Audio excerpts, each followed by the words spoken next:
قول نمبر 315۔ لکھائی کی خوبصورتی۔ بسم اللہ الرحمن الرحیم۔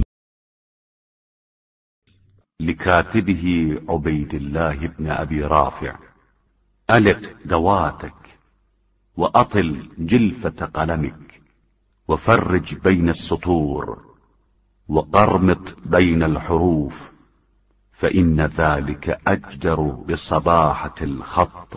آپ علیہ السلام نے اپنے کاتب عبید اللہ بن ابی رافع سے فرمایا، اپنی دوات میں صوف ڈالا کرو اور اپنے قلم کی زبان لمبی رکھا کرو، سطروں کے درمیان فاصلہ رکھو اور حروف کو ساتھ ملا کر لکھا کرو کہ اس طرح خط زیادہ دیدہ زیب ہو جاتا ہے۔